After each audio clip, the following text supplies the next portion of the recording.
ओम श्री वेद पुरुषाय नमः। नमस्कार। क्लास नंबर 477 श्रीमद् भगवद गीता जी शंकराचार्य जी के भाष्य के अनुसार आरंभ किया जाता है। ओम श्री सीता रामचंद्राभ्याम नमः। नमो गुरुभ्यः। ओम अथ काल देवताः श्री विक्रमी संवत् 2082 वैशाख कृष्ण पक्षः एकादशी शतभिषा नक्षत्रं गुरुवारः उत्तरायणं वसंत ऋतुः। ओम तत्सत्। श्री शंकराचार्याय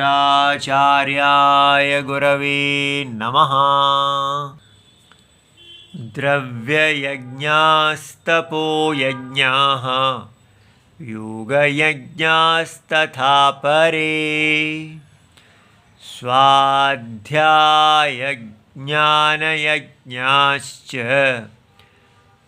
यतयः संशितव्रताः।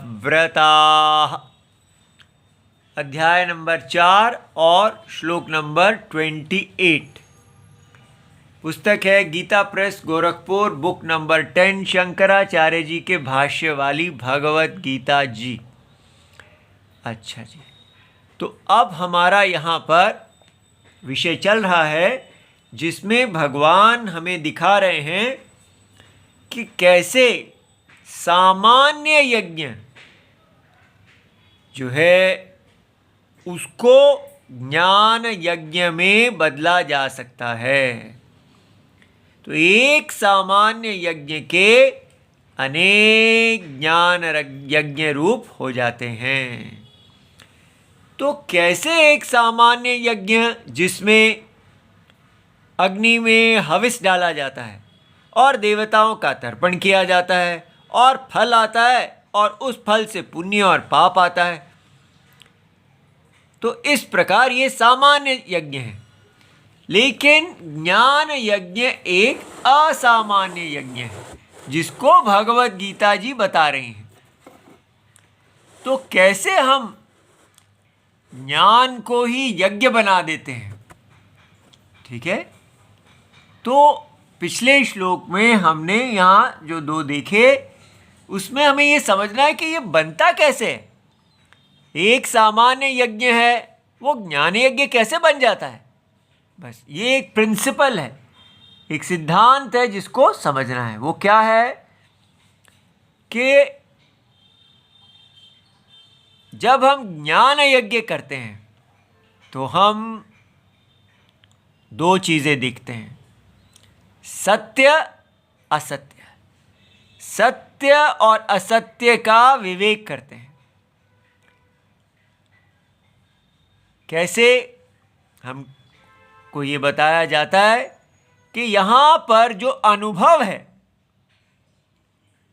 वो सत्य है, लेकिन अज्ञान के कारण आप उस सत्य को नहीं जान रहे और एक अज्ञान कार्य, अविद्या कार्य, इफेक्ट ऑफ इग्नोरेंस, एक परसेप्शन, एक प्रतीति आपको दिख रही है।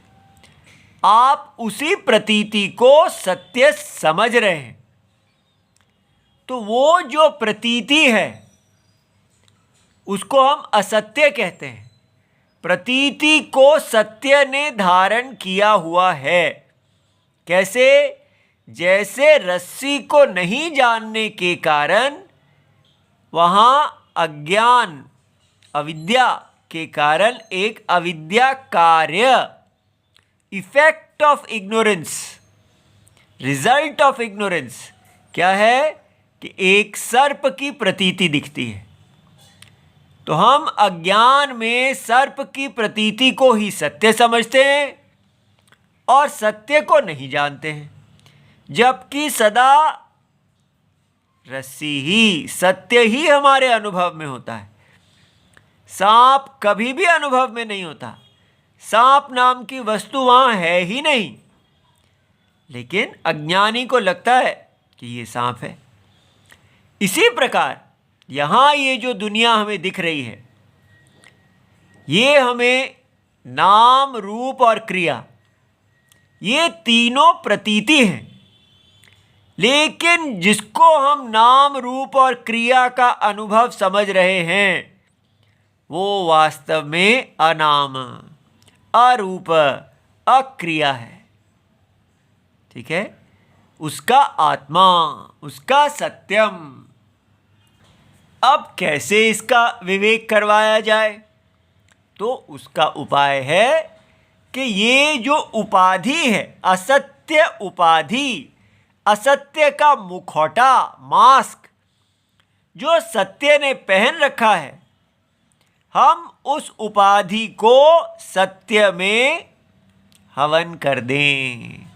सत्य रूप अग्नि में हम असत्य को प्रविलापन कर दें, उसकी आहुति दे दें। यह आपको समझ में आ रहा है? असत्य को आप सत्य में आहुति दे दीजिए, ऐसे। तो सत्य कौन है? पुरुष, परमात्मा।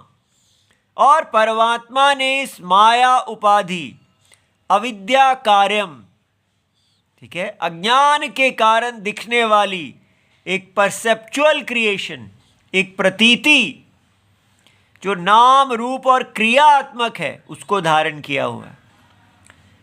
तो हमें वेद कहते हैं ये प्रतीति यज्ञ रूप है। ठीक है, ये जो शरीर है इसमें आप, ये नारायण ही खड़े हैं। सत्य ने एक माया शरीर पहन रखा है। तो शरीर के वर्धन करना ही यज्ञ है।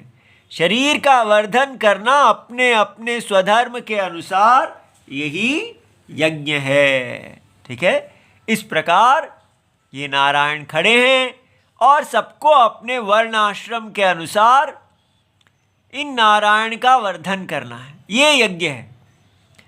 अब इसमें कहा जाता है कि अगर आप ऐसा यज्ञ का कार्य करेंगे तो अगर सकाम होगा, कामना के साथ होगा, तो शरीर लाएगा, संसार के अंदर रखेगा, स्वप्न के अंदर ही रखेगा। और अगर केवल यज्ञ की आत्मा, यज्ञ के सत्य की प्रीति के लिए होगा तो वो चित्त को शुद्ध करेगा, आपको ज्ञान के लिए योग्य बनाएगा, मन को आत्मा में ले जाएगा। तो इसलिए इस उद्देश्य को पूरे करने के लिए क्या कहा कि कुछ लोग हैं जो इंद्रियां जब विषयों की तरफ भागती हैं तो वो क्या करते हैं? अपने संयम, संयम क्या होता है? सदा आत्मा का ध्यान करना, आत्मा में बने रहना। ये आत्मा का प्रत्यय ही हमारा संयम है। तो याद रहे, ये विल पावर नहीं है, ये कोई ऑटो सजेशन नहीं है, ये कोई पॉजिटिव थिंकिंग नहीं है। ये क्या है? ये है सत्य कि ये सारा स्वप्न जो है, ये स्वप्न की आत्मा से पूर्ण है। ये हमारा संयम है, अर्थात सेल्फ, आत्मा में संयम, अपने आप को आत्मा में बनाए रखना। तो ये भागती हुई इंद्रियां जो हैं, इनको हम संयम रूप अग्नि में होम कर देते हैं, इनकी आहुति दे देते हैं। और ये संयम रूप अग्नि में जब इंद्रियां चली जाती हैं तो केवल वो अग्नि, आत्मा, आत्मा ही वो अग्नि है। ठीक है, आत्मा में, आत्मा रूप अग्नि में हमने इंद्रियों को प्रविलापन कर दिया, उनको भगवान को दे दिया, कह दिया कि ये सत्य से भिन्न है ही नहीं, यहाँ केवल सत्य आत्मा ही है। तो उनको, सारी इंद्रियों को आत्मा से अनन्य देखना, न अन्य देखना, आत्मा में विकल्प देखना, ये हो गया हमारा यज्ञ। अब आपने देखा कि ये यज्ञ जो है ये दो काम करेगा। एक तो आपको ब्रह्मचर्य व्रत देगा, आपकी इंद्रियां स्वेच्छाचार नहीं करेंगी, और दूसरा ये आपको सदा भगवान नारायण में संयम रूप, आपने भगवान को संयम रूप से जाना कि भगवान की शरण भी संयम है, तो आपकी इंद्रियां शुद्ध हो गई और आप सदा नारायण में स्थित हो गए। इसी प्रकार आगे अगले में बताया कि इंद्रियां शब्दों के पीछे भागती हैं, तो उन्होंने, दूसरे लोगों ने क्या किया कि अपने जो इंद्रियां हैं उनको अग्नि माना। यहां पर संयम को अग्नि माना था, यहां पर इंद्रियों को ही आत्मा से व्याप्त देखा कि ये इंद्रियां जो हैं यही आत्मा हैं, और सारे विषयों को इंद्रिय रूप अग्नि में अनन्य देखा कि सारे विषय इंद्रियों में ही हैं। सब विषयों की आहुति दे दी, लेकिन कौन से? जो अविरुद्ध है, विरुद्ध विषयों की, जो शास्त्र विरुद्ध है, ऐसा आहुति नहीं दिया। जो भगवान इस देह में रहने वाले परमात्मा हैं, वो इंद्रियों में वास करने वाले हैं, तो सारी इंद्रियों में जो कुछ भी आहार जा रहा है वो यज्ञ है, नारायण का यज्ञ है। इस प्रकार जब किया तो क्या लाभ हुआ? हमारी इंद्रियां वश में आ गई। कैसे वश में आई? क्योंकि जैसे ही आप आत्मा में जाएंगे और देखेंगे कि ये स्वप्न की माया, इंद्रियों का जो इंद्रियों के विषयों के पीछे भागना है, ये स्वप्न है। ऐसा देखते ही असंगत्व आ जाता है, वैराग्य आ जाता है कि ये क्या पागलपन है, और आत्मा में आते ही आराम मिलता है। जो आराम इंद्रियां प्रॉमिस कर रही हैं हमें कि अगर आप विषयों का भोग कर लेंगे तो आपको आराम मिलेगा, अगर आप ये सिगरेट फूंक लेंगे तो आपको आराम मिलेगा, वो आराम हमें आत्मा से ही मिल जाता है। रमनम रामः, ठीक है?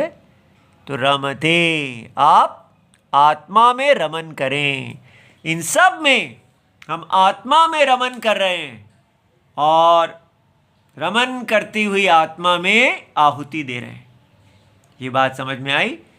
हमारा रमन स्थान विषय नहीं है, हमारा रमन स्थान राम, आत्मा है। तो आत्मा में रहते हुए बाह्य जो उपाधि है, निरुपाधिक में रहते हुए उपाधि को निरुपाधिक ब्रह्म में, निरुपाधिक सत्य में हम आहुति देते हैं, होम कर देते हैं। ठीक है? तो इसी प्रकार उससे अगले में क्या देखा कि सर्वाणि कर्माणि, जितने कर्म हैं हमारे कर्म इंद्रियों के, और प्राण कर्माणि, तो प्राणों का जो हमारा सांस लेना और बाहर छोड़ना, ठीक है, ये सारी जो क्रिया है, इसको हम आत्म संयम योग अग्नौ, फिर आत्मा आ गया, आत्मा में जो सदा बने रहने का संयम है, कि स्वप्न में आप तभी सुरक्षित हैं अगर आप स्वप्न की आत्मा में बने हुए हैं, भगवान विष्णु में, माया में नहीं, मायावी में। एक अलग ही प्रकार का सेल्फ कंट्रोल है जिसको भारत भूला हुआ है। ठीक है? यहाँ कोई हठ नहीं है, यहाँ कोई ये नहीं है कि ये विषय गंदे हैं, ये अच्छा नहीं है, या डिस्ट्रैक्शन है। ठीक है? ऐसा कोई आर्टिफिशियल ये मेथड्स नहीं है, कोई थेरेपी नहीं है, कुछ नहीं है। सीधा आप सत्यनारायण भगवान में शरण ले लीजिए, बस। जो भगवान नारायण में शरण ले लेगा सत्य में, वो माया से बच जाएगा। यो माम प्रपद्यन्ते माया मेताम तरन्ति ते। इसलिए समझना है, माया को मायावी में होम कर दो, सीता जी को राम जी में होम कर दो। ठीक है, सीता जी हविष है, राम जी अग्नि है। ऐसे सदा हम इस प्रकार, तो ये संयम ज्ञान दीपिते, जो अग्नि है वो ज्ञान के तेल से, ज्ञान के ईंधन से जल रही है। तो सदा कर्म योगी हो या ज्ञान योगी हो, कर्म योगी कर्म करते हुए अकर्ता रहते हैं, बार बार वो अकर्ता आत्मा में अपने आप को स्थित करते हैं, और ज्ञान योगी अपने आप को अकर्ता ही देखते हैं और उसी में रहते हैं। इस प्रकार ये भारत की एक सुंदरता है कि हम अपने जीवन को भगवान की पूजा, भगवान का यज्ञ बना देते हैं। हमारे लिए हर चीज यज्ञ है। ठीक है, तो इसलिए जो भी छोटा है वो अपने आप को बड़े के अंदर लय कर देता है। ठीक है, अभेद प्रेम है ये। तो बच्चे माता पिता में घुल जाते हैं, पत्नी पति में घुल जाती हैं, पति परिवार में घुल जाते हैं, परिवार के बड़ों में घुल जाते हैं, सब बड़े पूर्वजों में घुल जाते हैं, सब ऋषियों में घुल जाते हैं, ऋषि देवताओं में घुल जाते हैं। ठीक है, और देवता नारायण में घुल जाते हैं। इसी प्रकार हमारा ब्राह्मणों में सब क्षत्रिय घुल जाते हैं, वैश्य क्षत्रियों में घुल जाते हैं, शूद्र वैश्यों में घुल जाते हैं, सब यज्ञ करते हैं। कहीं पर भी ये शोषण इत्यादि, ये बाजारवाद, ये राइट टू इक्वालिटी, सब बराबर हैं, यहाँ कोई बराबरी नहीं है। यहाँ सब परम सत्य में एक माया यज्ञ है, जहाँ पर जो भी उत्तर कार्य है वो कारण में चला जाता है, लहर जल में चली जाती है। लहर और जल में कोई इक्वालिटी का प्रॉब्लम नहीं है, इसी को प्रेम कहते हैं। हमारी ये भारतीय प्रेम को, ये फेमिनिस्ट इत्यादि, ये कम्युनिस्ट इत्यादि जो हमारे भारत में सबको लड़ा रहे हैं, ये इक्वालिटी करा के सारे भारत के प्रेम संस्कृति का सत्यानाश कर रहे हैं, और हम भी उनके इस इक्वालिटीवाद में मोहित होते जा रहे हैं, बाजारवाद में जाते जा रहे हैं, यज्ञ को छोड़ते जा रहे हैं। ऐसा हमारे हित में नहीं है। जीवन एकदम सूख जाएगा। हमको अपनी आत्मा से ही प्यार करना है। आत्मा ही प्रेम का एकमात्र स्थान है। क्यों आत्मा प्रेम का स्थान है? जो बताएगा उसको 100 रुपये मिलेंगे। ठीक है, मैं खुद ही बताता हूं। आत्मा इसलिए प्रेम का स्थान है क्योंकि आत्मा हम ही हैं।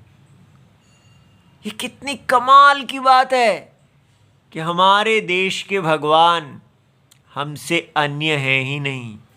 हम अपने ही सत्य को भगवान कहते हैं और अपने ही सत्य से प्रेम करते हैं। ठीक है, तो इसलिए इस प्रेम से ये सब कम्युनिज्म, फेमिनिज्म इत्यादि हमको दूर ले जाता है। मार्केटिज्म बचपन से ही बहिर्मुखी बनाता है। ऐसा नहीं करना। अब ये देखिए, आगे भगवान बता रहे हैं कि कैसे सब पूरे हिंदू जो हैं अपनी, चाहे वो प्राण सांस अंदर बाहर कर रहे हैं या इंद्रियों का संयम कर रहे हैं, वो कुछ भी करें, वो सदा मेरा यज्ञ ही करते हैं। कैसे सुंदर हैं ये लोग। अब देखिए, द्रव्य यज्ञ, ये द्रव्य यज्ञ क्या होते हैं? तो शंकराचार्य जी बताते हैं, द्रव्य यज्ञ तीर्थेषु द्रव्य विनियोगम। ठीक है, जो जब हम, हमारे देश में ये तीर्थ स्थान है, ऐसे ऐसे स्थान हैं जहां पर भगवान, जैसे अयोध्या जी, मथुरा, ठीक है, नदियां कावेरी, गंगा, ठीक है, यमुना, सरस्वती, गोमती, सब, ये सब देवियां हैं, इनका स्थान है, तो इनको तीर्थ कहते हैं, जल। जब हम यहाँ जाते हैं तो हम यहाँ द्रव्य विनियोग करते हैं, उस धन को लगाते हैं वहाँ के किसी पुण्य कार्य में। वहाँ जाते हैं तो कोई धर्मशाला बनवाते हैं, जो भी वहाँ इष्ट पूर्त कर्म, जो भी कमी है उसको पूर्ण करते हैं। तो ये इष्ट कर्म माने यज्ञ करना, और पूर्त कर्म माने कोई बावड़ी खुलवाना, कोई कुआं बनवाना। ठीक है, तीर्थ में जो कार्य हम जाके वहाँ द्रव्य को जोड़ते हैं, वहाँ डालते हैं, वहाँ लगाते हैं, ये कार्य जो है, अब भगवान कहते हैं कि ये भी मेरा यज्ञ है। ठीक है, क्योंकि आप भगवान के ही यज्ञ रूप विष्णु में आप स्वाहा। कितना सुंदर है, किसको ये उपलब्ध नहीं है? जो वैदिक यज्ञ है उसमें हो सकता है कौन अधिकारी है कौन नहीं, लेकिन ये जो भगवत गीता एक एक सांस को लेने को ही यज्ञ बना देती है, ये कितना, इसके तो सब अधिकारी हैं। और ये हमारे जीवन को कितना सुंदर, कितना प्रेममय बना देती है। हर समय हम भगवान से जुड़े हुए हैं, एक एक सांस में हम भगवान को तर्पण कर रहे हैं। तो द्रव्य यज्ञ के बाद क्या आता है? तपो यज्ञ।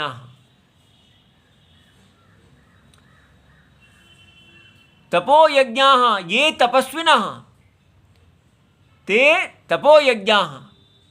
जो लोग तपस्वी होते हैं, तपस्या क्या है कि शास्त्र के अनुसार शरीर की जो स्वाभाविक प्रक्रिया है उसको रोक देना और शरीर को पीड़ा देना, उसको सहन करना। जैसे चांद्रायण कि आप अपने भोजन को धीरे धीरे धीरे कम करते जाते हैं, फिर धीरे धीरे धीरे बढ़ाते हैं, तो ये एक तपस्या है। इसी प्रकार जो लोग इस प्रकार तपस्या के व्रत में लगे हुए हैं, वो भी अगर उसको काम में तपस्या ना बना के भगवान को बिना दुख दिए, अगर अंतरात्मा में हम यज्ञ कर रहे हैं, तो तामसिक तपस्याएं जो हैं उनको हम नहीं करेंगे। सात्विक तपस्या वो है जिसमें भगवान को, अंतरात्मा को दुख नहीं दिया जाता, जिसमें अंतरात्मा की सुखी को सुख दिया जाता है। तो इसलिए ये तपस्याएं जो हैं, अपनी इंद्रियों को, अपने मन को इत्यादि शास्त्र के अनुसार अनुकूल करना, वो भी हम अंतरात्मा में आहुति रूप से करते हैं कि ये तपस्या भगवान की प्रीति के लिए है। ये संकल्प जो है इसको यज्ञ बना देता है। फिर योग यज्ञ, तो यहां योग को भगवान क्या कह रहे हैं? प्राणायाम प्रत्याहारादि लक्षणः योगः। यज्ञो येषाम ते योग यज्ञ। तो हम प्राणायाम को सीधा योग का प्राणायाम समझ लेते हैं, लेकिन प्राण का आयाम अर्थात प्राण को खुला छोड़ देना या प्रत्याहार, प्राण को रोक लेना, इस प्रकार प्राण को वश में कर लेना, प्राण को छोड़ देना, इस प्रकार की जो क्रियाएं हैं उसको, ऐसे लक्षण वाले योग को भगवान ने कहा ये योग यज्ञ है। तो ये योग यज्ञ जो है, इसमें भी अगर हम केवल प्राण को रोकते हैं, छोड़ते हैं, तो ये यज्ञ नहीं बनता है। ये यज्ञ तब बनता है अगर हम इसको अंतरात्मा में आहुति देते हैं। हम देखते हैं कि ये उपाधि है, प्राणों का रोकना, प्राणों का छोड़ना, ये उपाधि है। लेकिन इस उपाधि को धारण करने वाला निरुपाधि आत्मा इसमें व्याप्त है। तो हम उसको उसमें प्रविलय कर देते हैं। ये प्रविलय करना, बाधित कर देना, कहना कि सत्य में असत्य को होम कर दिया, ऐसा करने से ये ज्ञान यज्ञ बन जाता है। इसलिए जो आजकल लोग प्राणायाम इत्यादि कर रहे हैं वो ज्ञान यज्ञ को नहीं जानते हैं। वो यही कर रहे हैं कि प्राणायाम करने से आपका स्वास्थ्य अच्छा हो जाता है। ठीक है, तो इसलिए यहाँ पर हम स्वास्थ्य के लिए नहीं कर रहे, यहाँ हम इसको ज्ञान यज्ञ के रूप में कर रहे हैं कि ये इस प्रकार सदा आत्मा में बने रहना यज्ञ करते हुए। तो यज्ञ हो भी रहा है और नहीं भी हो रहा है। ठीक है, क्योंकि ये ज्ञान यज्ञ है। जो हो रहा है उसको आप अकर्ता देखते जा रहे हैं कि ये स्वप्न का यज्ञ है, इसके साक्षी में अकर्ता साक्षी है, वो इसको ग्रहण कर रहे हैं, नहीं भी कर रहे हैं। ऐसे इस प्रकार सदा निरुपाधिक ब्रह्म बने रहना। अहम निरुपाधिक ब्रह्मो अस्मि। तथा अपरे, और कौन से हैं? स्वाध्याय ज्ञान यज्ञाः। ठीक है, तो जैसे इस समय हम ये जो स्वाध्याय कर रहे हैं तो उसमें नारायण तुष्ट हो रहे हैं। हम इस स्वाध्याय को भगवान में, आत्मा में प्रविलय कर रहे हैं और सदा देख रहे हैं कि यहाँ केवल अकर्ता आत्मा ही विराजमान है, कोई स्वाध्याय नहीं हो रहा है। ठीक है, ये केवल माया स्वाध्याय है। इस प्रकार यथा विधि, जैसा विधि के अनुसार है, जैसा गुरु परंपरा में सिखाया गया है, ऋग आदि अभ्यासः यज्ञः येषाम्। ठीक है, तो ये जो वेद अध्ययन आदि है उसको यज्ञ कहा जाए। फिर वेद शास्त्र के ऊपर आधारित, जैसे ये भगवत गीता वेद शास्त्र पे आधारित है, तो वो उसका स्वाध्याय, वो सब स्वाध्याय यज्ञ है। ज्ञान यज्ञः ज्ञानम शास्त्र अर्थ परिज्ञानम। तो पहले वेद का अध्ययन करना, उसको माने पाठ करना, और फिर उसके अर्थ को भी जानना। तो शास्त्र अर्थ परिज्ञानम दोनों उसको कहा कि यज्ञो येषाम ते ज्ञान यज्ञाः। तो इसलिए स्वाध्याय और ज्ञान दोनों होने चाहिए। उसके बाद भगवान कहते हैं यतः यत्नशीलाः। जो यति कौन होते हैं? वो यत्नशील है। तो इसलिए सदा यज्ञ में बने रहना वो यति कहलाते हैं। हर भारत का वासी यति होना चाहिए, सदा यज्ञ में यत्नशील। और व्रत, उसका व्रत कैसा हो? संशित व्रता। संशित क्या है? सम्यक शीतानि माने तनुकृतानि तीक्षीकृतानि, उनके व्रत जो हैं धीरे धीरे धार, जैसे आप चाकू को तेज करते जाओ, करते करते करते करते वो एकदम तीखा हो जाता है। इसी प्रकार जैसे जैसे हम अपने व्रत में, स्वाध्याय में, ज्ञान में लगे रहते हैं तो हमारा व्रत में एक धार आ जाती है, वो उसका जंग इत्यादि सब निकल जाता है और वो प्रकाश युक्त हो जाता है। तो ऐसों को कहा, ऐसे लोग कौन हैं? तेषाम ते संशित व्रता। बड़ा सुंदर शब्द है। तो भगवान चाहते हैं कि हम सब यति संशित व्रता हो जाएं, राम जी के समान सदा व्रतशील, सीता जी के समान व्रतशील। ठीक है, व्रतशीलता, संशित व्रतता हमारे देश का लक्षण है। ये क्रिकेट खेलना नहीं है। आप कहेंगे क्रिकेट खेलने वाला भी बड़ा व्रतशील है, लेकिन वो जो कर रहे हैं वो यज्ञ नहीं है। नहीं नहीं, हम देश के लिए कर रहे हैं, आप देश के लिए करते रहें, लेकिन जगत की आत्मा अलग चीज़ है। ठीक है, जगत की आत्मा सत्य है और ये उपाधि असत्य है। देश के लिए करने में कोई सत्य असत्य विवेक नहीं होता। ठीक है, इसलिए इसको गुमने नहीं दें। याद रहे, ये बहुत ही अलग चीज़ है। केवल राम जी से प्यार करने वाले इसको जान पाएंगे। राम राम राम। ओम नमो भगवते वासुदेवाय। प्रणाम।